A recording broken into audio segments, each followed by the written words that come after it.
GT27 soybeans. Grow smart with BASF. Always read and follow label directions. At the KSMO Studios, 1340, it's time for our Mayor's Moments. And Mayor Brad Nash has meandered his way in. Hello, sir. How are you doing? I'm doing good. All right. Well, anyway, here it is, another month, sir. Another month. Another month. They keep going by about 30 days. We get a new one. Oh, my gosh. It's amazing how that happens. But we won't wait 30 days this time. Well, Yeah. it's a little bit quicker. But anyway, we are here with Brad to talk a little bit about, obviously, the Board of Alderman meeting from last night, but also the city had a budget and audit review, which Kristen DeLuca does now for the city. And basically, when I say a budget and audit review, they take all the budgeted numbers, they take all the actual numbers, they take it and put it together, see how close you were and variances, and give you the financial condition of the city. And very well done, prepared audit for the budgets, etc. So she does a great job. Kristen does a great job. She also does the audits for the fire department as well. And so I've had many occasions to talk with Kristen, and she's a super nice lady, and she's always very direct, I guess you would say, in doing these audits and everything. And so she came to the meeting and gave the alderman the report, and everything went really well.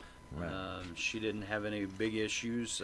There was a couple of little dings that the city got, which we get every year, and You're never going to have enough people hired to satisfy the general accepted accounting principles. You're not, and so Well, you could, and you'd be broke. Yeah, that's exactly right. But other than that issue, and we know that's a part of our audit. Mm-hmm. We get that every year, and like you said, with as small as our office staff is, it's just, I wouldn't say it's impossible, but it's close to impossible to get that out of our audit. Well, you're never going to. Yeah. Every you could have 15 people in the accounting department, and I still think that they would put that in there. That's There's probably not enough correct. checks and balances, because you have too many people touching this. You got opportunity for people to work. I always thought, and I graduated with an accounting degree, and I always thought when I read that what they call the gap principle. I said, that's the dumbest thing they could ever have. And I said, I know why they have it in there, because of people embezzling and things of that Sure. nature. And it's amazing with all those things they put in there, and many people have it. The embezzlements aren't usually coming from small governments. They usually come from big corporations. Well, if you have to have 4 or 5 people in on that deal. Yeah. It isn't hard to do. You can disguise stuff, and if Sure. you're super smart, and you can really bury that in there. Now, if you start taking $3 or $4 million out of an $8 million company, people are going to notice that. But if you take a $5,000, $6,000, $7,000 out of a multi-million-dollar company, they're never going to know. And I can tell you right now, Brad, that happens all the time. It unfortunately does. Yeah, it does. And so anyway, and they know it. There's not much you can do about it, because something might be bought for the company, used for personal reasons. That's the same thing. So Sure. And it does. Sometimes it happens that way, that it is bought for that particular reason for a company, and then they don't need it anymore. And instead of going through wiping it off the books and adding it all on there, they just we lost it. Sure. We don't know where it went. But anyway, good numbers on total assets for the city comes in almost $26 million. It's a shade under that. And then your total net position is $15 million. So when you start looking at your liabilities, even with all the new liabilities the city has, of over, I hate to even say this number, of over almost $8.9 million. Yeah. With the new improvements that are going on, still have a net position of $15 million, which is still very, very impressive. The city had no debt really going into correct. these improvements, and that's what made it all possible, right? Yes, exactly. And that's one thing that the city's worked really hard at doing, is not entering into or entering into as little debt as possible. And like you said, that's really helped us out going into these big projects that we've got. I don't think people really realize how much the wastewater treatment plant facility. There's phases to that. Yes. And that's like a 5-year plan, right? To get everything, the new sewer line in. I say 5 years because you can say 3, but it Yeah. never happens that way. But basically, in the next 5 years, the automatic meter readings done by the electric department, the water meter readings done by the water department. Yes. Those will all be electronic to where they'll be actually read, and there won't be guys out there checking them anymore. That is correct. Okay, so that's going to happen, but that's not going to happen today. Okay. Unfortunately not. It would be wonderful if it would, but However, requests for proposals have gone out on that. Yes. And so it's in the process. Uh-huh. The wastewater treatment plant, obviously the improvements already got started. And that's going to continue through at least phase 1 and Yes. 2, and then we don't know what's going to be after that. But and then the sewer project going out by the hospital, which is going to be a large project. yes, it is. And all of these projects are good projects. I'm really excited about the automated meter reading systems. I think that's got a lot of benefits that everybody is going to have the opportunity to be able to see. It's going to be a lot more convenient for everyone. It's going to be a great program. I'm really excited for that one specifically to come. So we have, as part of the audit, obviously they go through every single fund, and it's good to see that virtually every fund, the general fund, park fund, capital improvements, all have a good positive balance, and that's a nice thing to have. It is, and like I said, I was really impressed with our audit that we had this year, and everything is looking very positive. Very good. Okay, so anyway, we could go through all of these, and I could just quiz Brad and say, what on page 8? Line 12. I'm sure you got it memorized. Oh, absolutely. Absolutely. But we do want to remind everybody that this is what they call fund accounting. Not-for-profit accounting is fund accounting. Not fun, but fund accounting. It's not fun at all. Yeah. Which people can encumber funds to the city to be used for a specific purpose. Yes. And this has been done. The cemetery fund has money that's been in what they call endowments, or could be encumbered. You could call it whatever. Yes. But some people call it endowments to the cemetery fund, which then you can use the interest off that money to make improvements, or you can utilize that funds to do it. But sometimes the principals cannot be touched. Yeah. Okay. Others are encumbered to only a particular fund. For example, the Park and Rec sales tax can only be used for Park and Rec department work on the Park and Rec. That is correct. That's it. Can't be used for city streets, which we wouldn't allow that to happen anyway. But no, but that's why they call it fund, because each of these funds then is you have to charge things to these funds that are appropriate for the actions they do. That is Fire correct. department's the same way. It's fund accounting. But like I said, it's not fun because every one of those funds, FUNDS, has to be accounted for individually. Can be a nightmare. That is not a job that I would like to have to keep track of all that. Yeah, it can be a nightmare. And sometimes those funds have to be kept on the books for years, even after they have expired. So, just for purposes of auditing. Yes. So a lot of different things. But as I mentioned, going through the funds, virtually matter of fact, all the funds have positive balances, and the city came out with an increase in cash in that position of over $1.1 million. That is correct. So that's the good news. Yes. Bad news is we got a lot of work to do. Yes. Still got a city auditorium we're working on. So we all know that. But I say that is the good news, because with those funds out there, we do know we have certificates of participation that we have to pay back. It's good to know that the funds are still coming in. Keep those sales tax dollars coming in. All that works to help your city improve. That is correct. And if people decide not to shop locally, that just hurts us in the long run, and that determines what projects we can do and what projects we can't. Growth, isn't it tough? Yes, it is. But the harder thing than growth is to maintain what you already have. It really is. Because over time, that deteriorates. Uh-huh. So you have to try and build it back up. So, but a lot of different things going on in the city, but always like to get a good audit report. Yes. Now, do you really read these? I have not yet. Oh. I got mine at the same time you did. Oh, really? So, yeah. I was going to say, because there's some pretty interesting notes in here that I'm not going to bring up because I don't think most people would understand them. But there are some pretty interesting notes that she has in here that I was not even aware of, you know. But because there's been some accounting changes. Uh-huh. So, yeah, it's pretty good.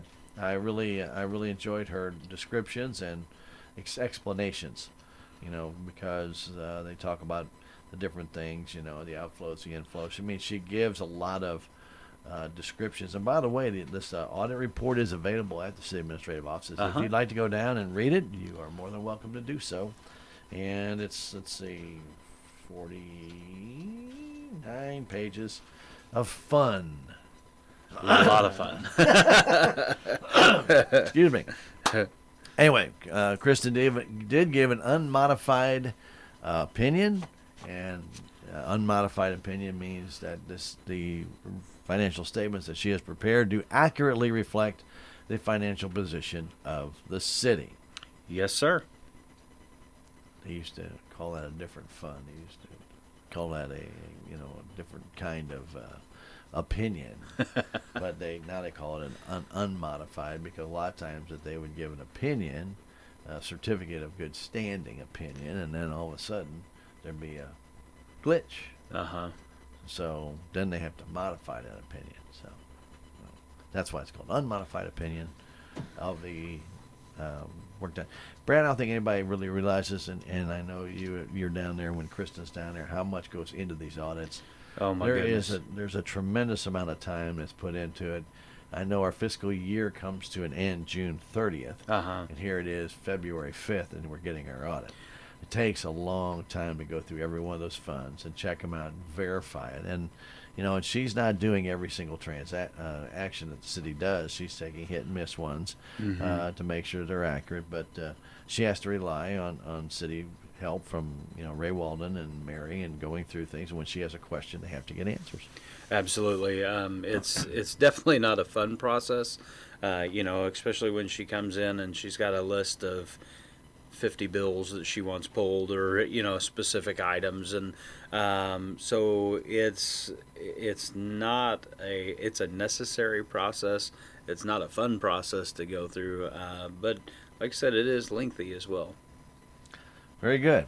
So the audit report started the night out. That's always good stuff to start out with, especially when it's a good, solid report. Oh, yeah. Okay, let's get to the utility body for that 2006 F-250 for the last time. The last time.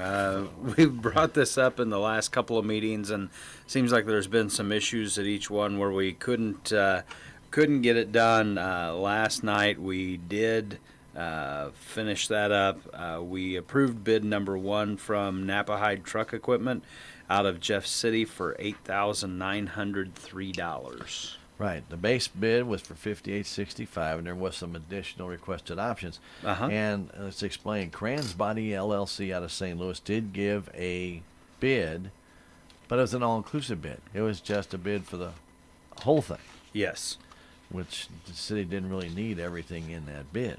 that is And correct. that's really where the difference came in, about $158 or $198, $95, something like that. That's correct, and there was no way to sort out the bid to figure out what was what there. So the city did go with the low bid from Napahide Truck Equipment. Okay, very good. $8,903, and of course, a number of different options that are needed. And one of those options was removing the old body, which I thought they might be able to do here, but for $300, let them do it. Take Yeah. all those wires off. That is a tedious, Yes, it is. tedious, long process. So, very good. And was there a time when they expected to get that back? Was that Not that I have I didn't heard see yet. anything. Yeah. On it, so, okay, very good. All right, the consent agenda was then approved.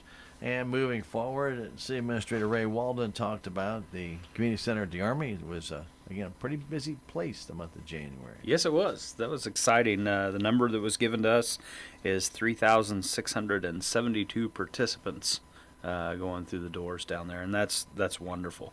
We really like to see that building being used. I do too. Yeah.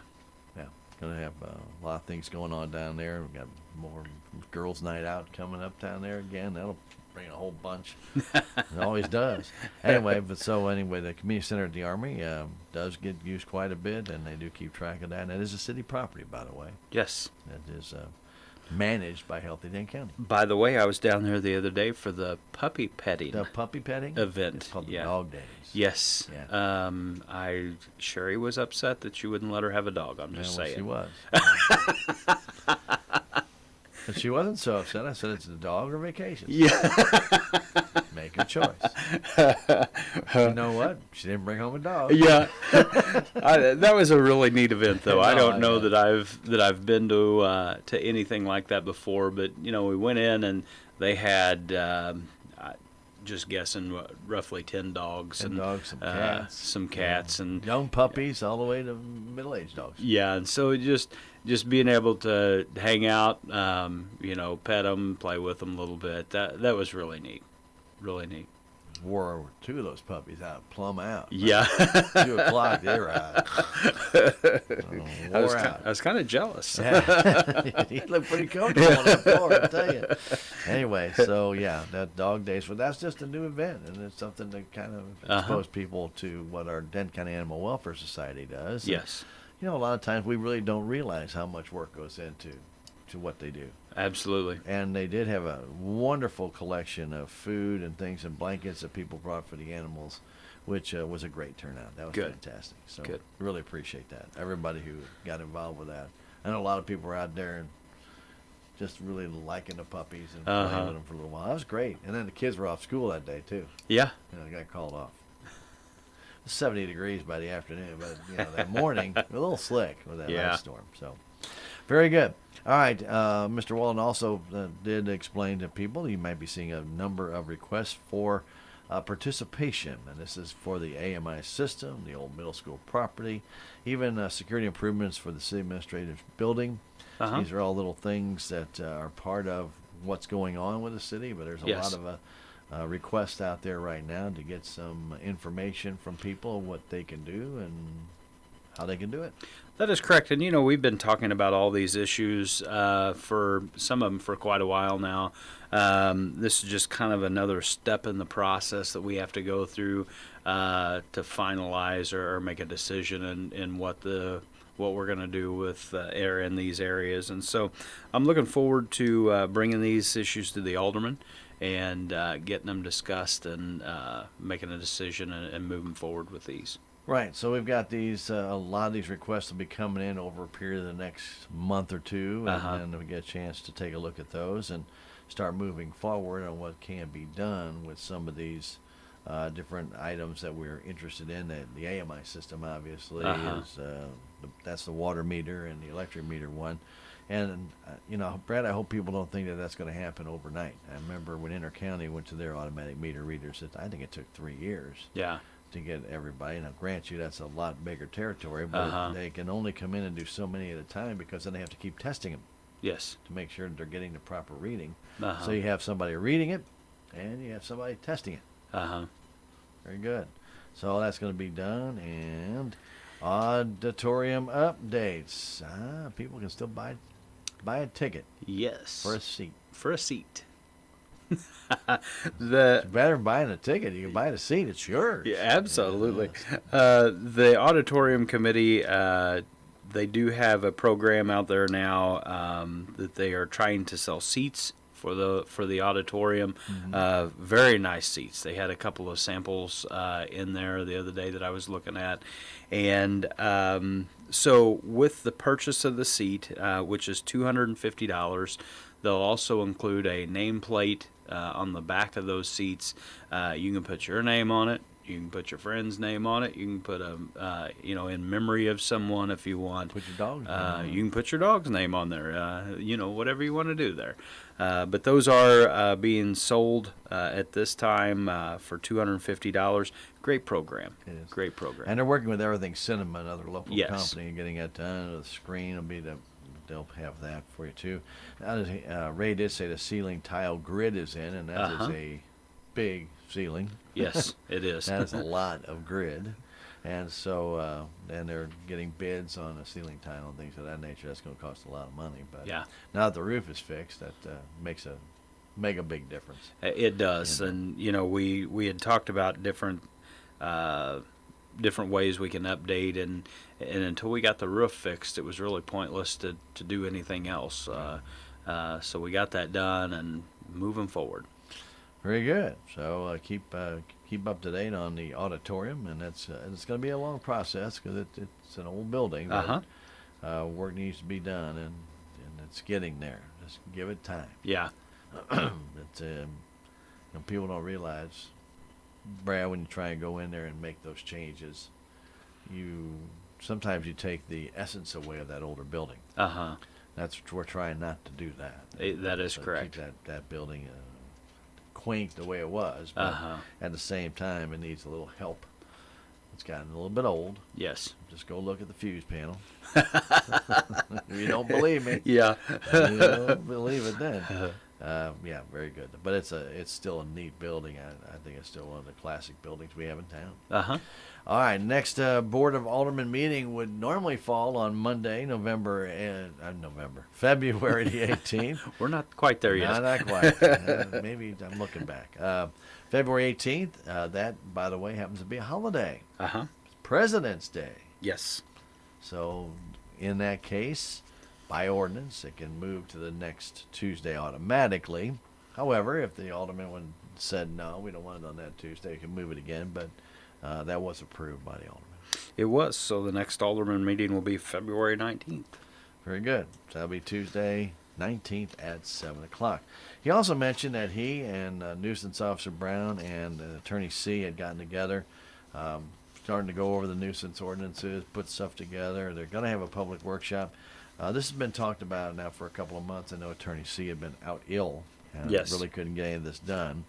He's recovering, and so he's able to get to. But this is something that I know a lot of people keep talking about in town, Brad. That's they want something positive done about this, and this is the start of that.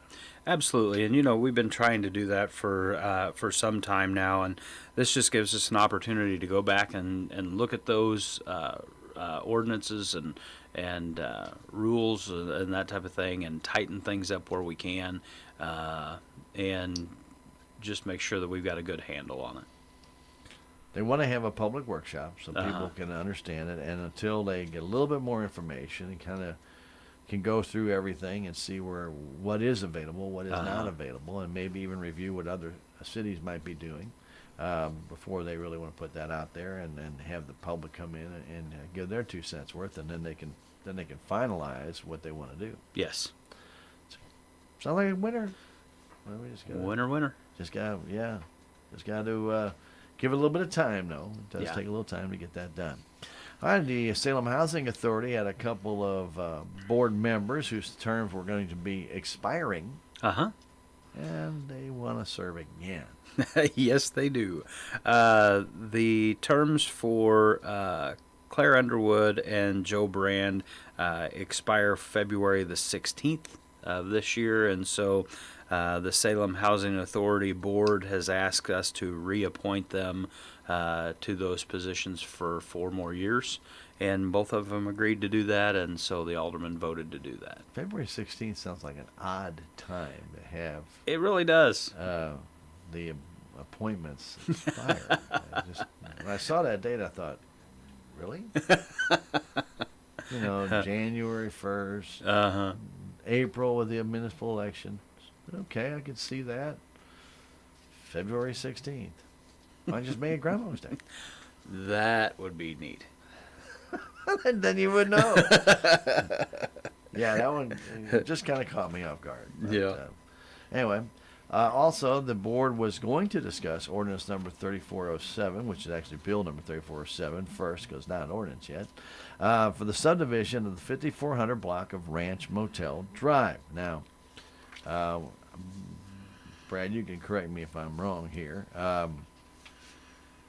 This came up at the Planning and Zoning Commission meeting before the last Board of Alderman meeting, and they had a hearing and a meeting, and they recommended to allow this to be subdivided into 4 parts. Okay? But seems to be some confusion about the parcel descriptions don't match the 4 parts, and also, was this actually what the owner had wanted done?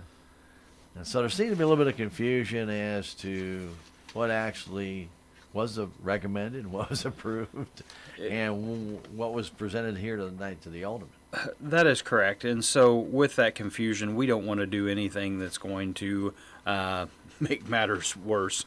So what they decided to do is to delay the vote on that until hopefully next meeting, and we can get everything figured out and straightened out to make sure that we're making an informed decision on what's going on with that property. Now let's also backtrack here just a little bit. So if the Planning and Zoning Commission recommended to the board something that was not accurate, then they have to go back and start all over, don't they? Yeah, they do. So they'll have to have another hearing and another meeting, and then to make sure that whatever was submitted and is what is being addressed. And yeah, so that is. And my take on that is kind of where the confusion is the intention of the Planning and Zoning Committee and their recommendation to the alderman. I think that is where our issue lies there, and so we just need to tighten that up and check into that, make sure we're all on the same page before we move forward. I thought I heard Attorney C say that the parcel descriptions didn't appear to match up with what was being on the bill. Yeah. So, and he was a little concerned about that. So, anyway, so we'll have to do a little research on that and come back, and we'll do that on the 19th. Yes. Take a look at it and see if there's needs to be reboot. Yeah. or move forward. So, yeah. Anyway, but it's interesting to see, and sometimes mistakes are made. And, in those kind Sure. of deals, one mistake makes a big difference. Exactly, and so that's why we're better off to just let's hang on for a minute. Let's back up and make sure, like I said, we're all on the same page. We've got all of our ducks in a row, and move forward, and then hopefully we don't have to address it again. Very good. Okay, very good. All right. Wow. That was it. The board went a closed session, no votes? No votes. No votes. All right, very good. So, but one of the neat things that we want to talk about, since Brad is also the fire chief, is that right now we have a lot of people still burning wood and things of that nature, and flue fires have been down. Yes, they have. Which is good. Yes, they have. Really good. So people have really been doing that.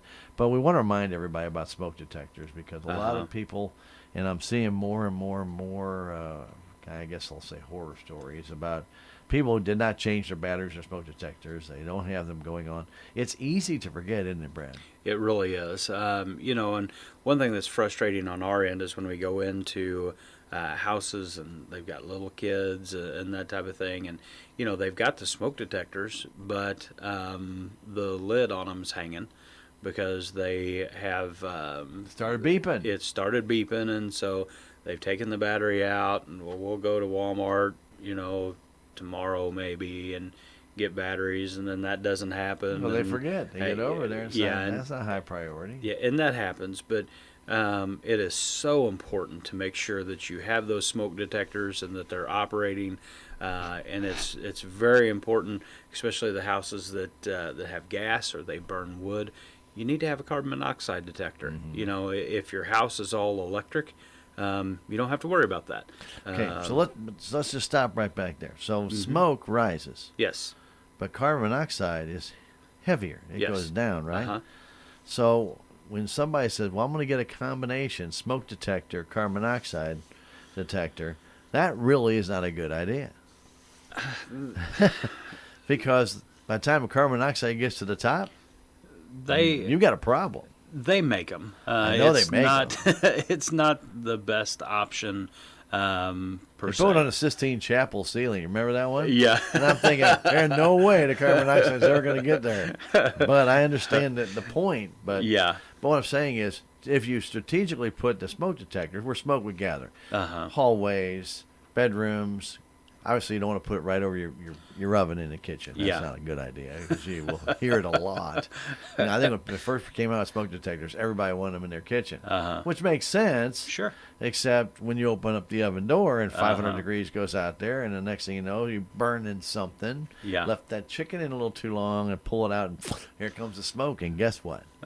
Beep, beep, beep, beep, beep, Or beep, beep. bacon, Oh, or- yeah. And then they want to take the baseball bat to the smoke detector. But, Yeah. But the carbon dioxide detectors definitely need to be fairly close to the ground, don't they? Yeah. Yeah, and most of the time, the carbon monoxide detectors, they're built with a plug-in to where you can actually plug them into an outlet. Those work really well. With a battery backup. Yeah, and Okay. they're, the prices of them when they first come out, they were fairly expensive. Prices on them now are starting to go down to where it's a little bit more manageable. So, if you don't have these items, please get them. If you're unable to install them, if you're in the Salem area, what we will do is at the fire station is if you will call us and let us know you have to purchase the detector, but if you can't install them, give us a call and we can come and we'll install them for you to make sure everything's working properly. Okay, so now we're on smoke detectors and carbon dioxide detectors. How long do they last? Because you know as well as I do, after a while, even if you test them all the time, it doesn't mean that smoke's getting in there. Or Yeah. the carbon dioxide detector, if it's been there 5 years and the spiders have made their webs in there, and all of a sudden it can't detect carbon dioxide either. Should you replace them after a certain period of time? Absolutely. And you need to look at the manufacturer's recommendations on there. Some that I have seen, they recommend every 5 years that you replace them. There are some that recommends every 10 years. They've got some smoke detectors out now that comes with a 5-year battery. And they said, as soon as the battery goes dead, take it Throw it off the away. wall, throw it away, and buy a new one. Of course, they don't make the same size for your plate. No. That's why you got 15 holes in your wall or your Exactly ceiling. right. Yeah, I did that one time. You know what? It went off after 5 months, and that battery never shuts off. Yeah. And you can take a sledgehammer at that sucker, and it will not shut off. It just keeps going. But there was no fire. Yeah. It just went off. Actually, a UPS guy came by here and told me, said, "There's one going off at your house." I said, "What?" So I went in there. There's no fire. There was nothing. And I thought, why is that thing going off? Yeah. I don't know. Well, and they're starting to make detectors now, and I haven't seen them in our area yet. That when it's going to have some kind of a chip in there that when it meets that shelf life or that recommendation to replace, it's going to start alarming, and then, like you said, it won't shut off until you replace the whole detector. So that's coming. Like I said, I haven't seen them yet, but from what I'm reading, that's going to be a new deal. So smoke detectors and carbon dioxide detectors, both after about 5 years, you Yeah. probably need to now, if you buy a 10-year one that's guaranteed 10, maybe you might want to hang on to that one. Sure. But battery replacement, we all know that it's every about 6 months. They say they change your battery. Usually when we go from daylight savings time to central time or Yes. standard time, is usually when they recommend changing your battery. Should people test their smoke alarm on a monthly basis to make sure it's Absolutely. working? Even the ones that say that their battery is good for 5 years, make sure you're following a procedure in your house. Check them once a month. It doesn't take 2 or 3 minutes to do it. It's loud. It is loud, but it's good for everybody to hear that noise too. That way, when the kids come screaming and what's that, you can explain to them, this is a fire alarm. If you hear this, get out of the house. This is how you get out of the house. This is where we're going to meet when we get outside. That type of thing. And so, use it as an educational tool, but also use it to make sure that those things are working properly. So many things that we just take for granted, We do. and is there rooms that you think are obviously every room should have a smoke detector except maybe the kitchen, like right there.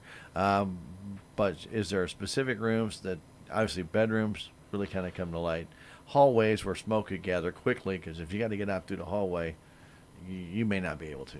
Yes. And also, what if you have, a lot of people, you're mentioning gas fireplaces and gas furnaces.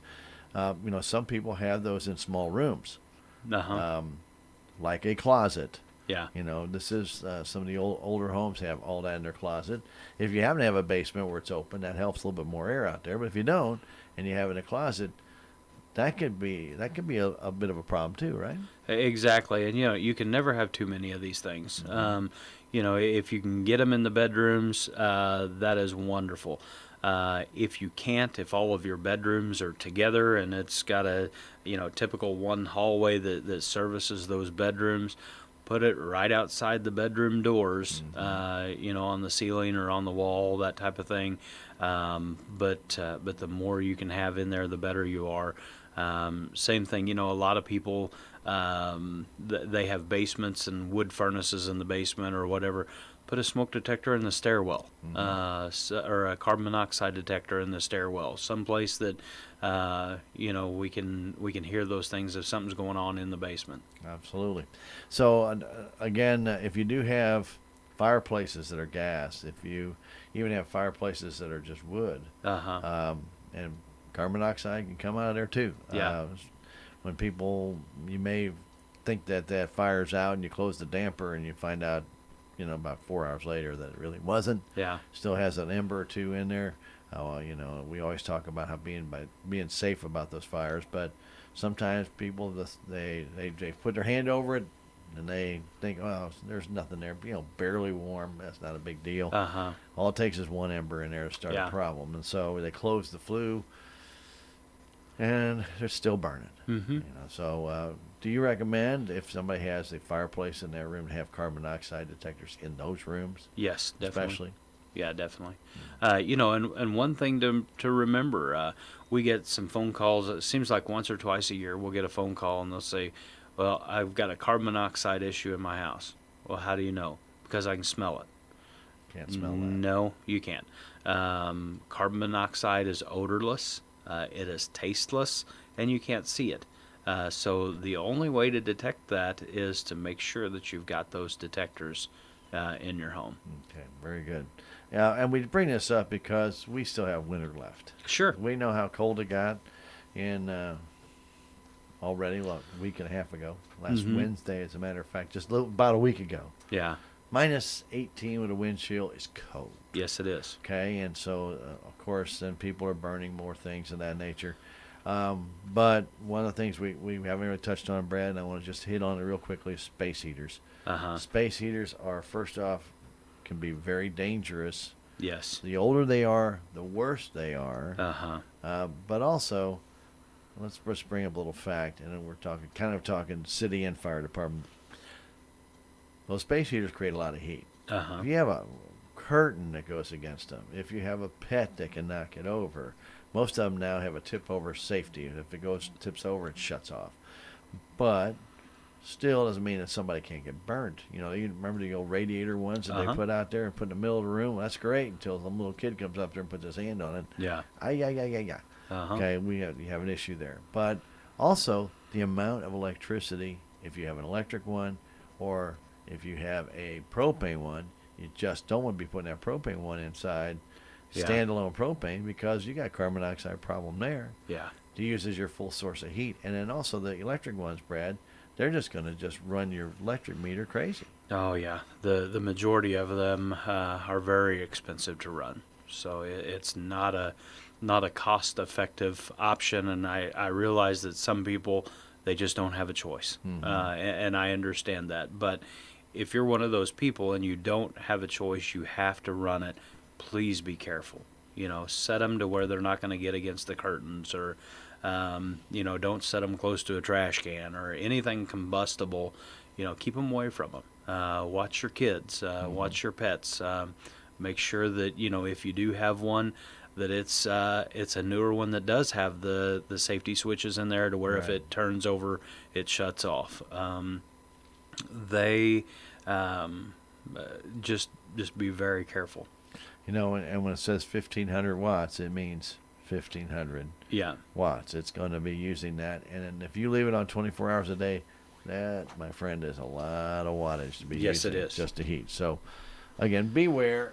Just trying to make people notice that. I wanted to bring that out because we did have those super cold days, and I know people used them, and I know, and there's sometimes you just have to do that. Yes. Some people have them as an auxiliary source of heat for their feet get cold, or things of that nature. But again, try and avoid using those if at all possible. They really do kick up your, electric bills, and you know, I know the propane ones are very unsafe to use inside.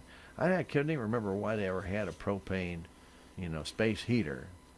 I mean, that you could put in a house. I never could figure that. Yeah, it why doesn't would make a lot of anybody sense. do that? Because, Yeah. Now, they do have ventless fireplaces, and you can do that, but you still have to open up your doors. Yeah. Guys, you have to still have some fresh air in, and you definitely want to make sure you get that done, too. So, you had also mentioned a little public service announcement. We talked about heaters, and it made me think. At the fire station, we used to take used motor oil. Right. We have changed out our furnaces. So I wanted to let everybody know. Keep it. Yes, we are no longer taking that. We don't have a furnace that will accept that any longer. So from now on, we won't accept any more used motor oil. Yeah. So, yep, that you had got a bid and got all those changed. Yes. Yeah. It's working good. It's great. It's great. Very good. Yes. I'm glad it all worked. That's what you paid for. Yeah. But yeah, there comes a time. It does, and when our building was a car dealership, it made sense. They produced all of their oil. For us, we have to rely on everybody to bring us oil. And, unfortunately, we get oil that's set outside for 10 years, and so it's got water in it, or somebody dumps some antifreeze in it, that type of thing. And then when it gets into that system, the furnace don't burn water, and it doesn't burn antifreeze. Doesn't like it. No, and so then you're having to fight to get all of that out of your system and that type of thing. And it's just, it was great heat. But for us and our purpose to use the building, it just didn't make a lot of sense. And what you're saying is that a lot of people didn't know that was in there. A lot of times the antifreeze gets into your oil because you have a seal leak, and you don't know it. Yeah, that is correct. And so, I mean, that happened to my vehicle one time, where the seal just exploded, went inside everything went inside the oil tank. And came out. It was seal was in there, and so was the antifreeze, and so was the oil, and it looked nasty. And sometimes we get jugs of mystery liquid that we have no idea what it even is. So it's like, I don't know. Don't taste it. Yeah. But we just wanted to get that out there and let everybody know that we're not taking that anymore. All right, very good. All right, I don't have anything else. You got anything else? That's all I've got. Report? All right, very good, sir. We always appreciate you coming in, spending some time with us. And I didn't mean to turn on to the fireside, but this is a time of year that people do tend to forget a little bit. Yes. And please check those those smoke detectors and your carbon monoxide detectors. And I know we all get a little bit lazy. And a lot of times we forget how old it is. Yeah. If you have forgotten how old it is, it's probably time to replace it. If I think they used to be white and the plastic is now yellow. Yellow, that's probably not a good sign. There was one other question that was coming up. Now, once a smoke detector, does detect smoke. Mm-hmm. Let's say a high intense amount of smoke. Let's say you burned something in the house. Smoke detector's doing their job. You got out of the house, but they discover, okay, it was nothing major. You guys come back out. Should they replace that smoke detector now? Because isn't there a filter on there that now has gotten a little bit tarnished? There is. that's up to the homeowner. Me personally, if mine has detected a heavy amount of smoke, that being said, if I burn the bacon or whatever and it goes off, probably not going to worry about it. But if there's something to where there's a major amount of smoke, I'm going to go ahead and replace mine. Okay, so that's one thing. Next question was, what about people who have construction done in their home? And like drywall, bad dust flies everywhere. Will that clog up smoke detector, or should they remove that before they do the construction? But then you really don't want that to happen either, do you? Yeah, your best option there is while they're sanding, if you can put a plastic bag or something over that, as soon as they're done and the dust settles, pull that off. Take a vacuum cleaner, vacuum it out really good. But just while the major construction is going on, try to keep it covered as much as possible. And that being said, if they're working during the day, you need to cover it up during the day, and then at nighttime, if you're going to be sleeping in the house, make sure and uncover that so it can function properly. But it definitely should. If they didn't cover it up, though, it may be pretty well coated right now and not really get a good reading. Yes. So if you did do that and forgot to cover it up and have had some construction done in your home, maybe a room added on or something of that nature. We all know that dust gets everywhere. You may well be wanting to change out your smoke detector as well. Yeah. Just replace it. Yeah, and like I said, with the price of them now, they're fairly cheap. Okay. And for their function, for what they do. Yeah, it's definitely worth it. Here you go. Yep. I'm done with all the questions. But there again, your holes aren't going to match, so. No, more than likely. Hey, I've gotten Kitty brand for a long time, okay? And you would think the Kitty brand base would be the same base. Why not, right? No. It's the same smoke detector. It No. looks the same. It's packaged exactly the same, but it won't fit. Yeah. Why not? Guys, if I got to replace this, shouldn't they just make one that fits on base AB6 or whatever it is that they have? See, what I done at my house is I bought a 5-year detector, and this thing is about the size, as far as how round it is, about the size of a $50, and it takes one screw to mount the thing. And so what I figured is when I have to replace that, then I'll get one with a little bit bigger bracket, and then the next one I'll get it with a little bit bigger bracket, and then all my holes are covered.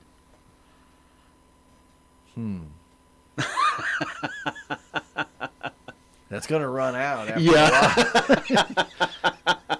Yeah.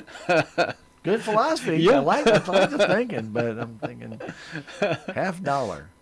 So they never start out that size. So they start out bigger and they're getting smaller. Yeah. So something's maybe wrong with your logic. Oh, yeah. So unless it's a quarter size, then you're really going to have a problem, right? But, the whole idea is it doesn't really matter what kind you get. No. The round ones, square ones, pink ones, red ones. Just make sure you have some smoke detectors. Always make sure that your smoke detectors have even if they plug in, and some do, have a battery backup. I always want to make sure that battery backup's there. Same thing with your carbon monoxide detectors, even though they plug in, there is a battery backup on them. Because the electric goes out, and it can. It doesn't mean there's not a carbon monoxide problem. Well, and there are smoke detectors, and we didn't mention this, that are hardwired. They, too, have a battery in there for battery backup in case your power goes out. Right. Make sure and check those things. When they, I'm going to give you this horror story. When they built where my dad lives in these villas, they built them. They hardwired in all the fire detectors, right? which is great. All the smoke detectors are hardwired in, except they hardwired them in with no way of replacing them. Straight out of the ceilings, they came in with a wire. There was no removable plug or nothing. The wires came out of the ceilings. Oh my!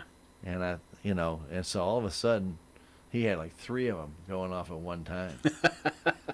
All those batteries the battery backups were all gone. Well, he couldn't replace the batteries. They're built into those units. Ugh. So then they're little, those little small round batteries that last 5, 6, 7 years. So he had to go and buy all new hardwired ones. And I told him, I said, Dad, why would you do that? Why don't you just put a battery one up there? Yeah. And just push the wires, just go shut that breaker off or whatever. And he said, well, that's probably a better idea. 'Cause those hardwire ones, they're very expensive. Absolutely. And, so he had to replace all that. Well, then a bunch of his neighbors all had started to get the same problem. My father's unit was the first one built. Uh-huh. Well, he knew about it. And then all of a sudden, these people were calling him up. There's something wrong with my smoke detector. And they don't one go off. Yeah. It's like all of them die at one time. And they have like 15 in the Sure. It's like, oh, gosh. No matter what room you go in. Beep, beep, beep. It's crazy. But, yeah, so watch out how they when they might have built your home or when they're building your home. Uh-huh. If you do have a hardwired one in there, make sure there's a plug there. Yeah. So it's not just actually hardwired off wire. And then you got to go into one circuit breaker, and you got to go shut that circuit breaker off. Well, Sure. That seems crazy because if you got to shorten one of those, all of them go off. Sure. And like I said, if you have any questions, feel free to call down the fire station, and we can get those answered for you. Very good. Well, we got a lot more in than I thought, but I wanted to bring that up only because it's so cold. This is wintertime, and people do need to be aware. Yeah.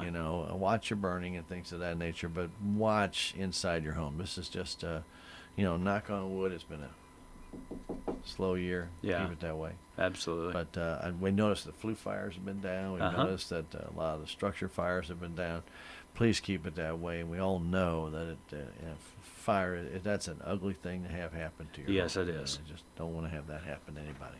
And be safe. Uh-huh. Just be safe out there. Brad, as always, appreciate you coming Oh, in. thank you very That's much. Mayor Brad Nash, the city of Salem, and our Mayor's Moments on this Tuesday, February 5th. Sir, thank you very much. This, by the way, program is paid for by Brad out of his pocket. There are no tax dollars or city dollars expended to make this program possible. It's provided for you to give you more information about what happened to your alderman meeting, and in this case, your smoke detectors and Yeah. carbon monoxide detectors. So all of that right here on Mayor's Moments here today on KSMO Radio. Thank you, buddy. Thank you, sir.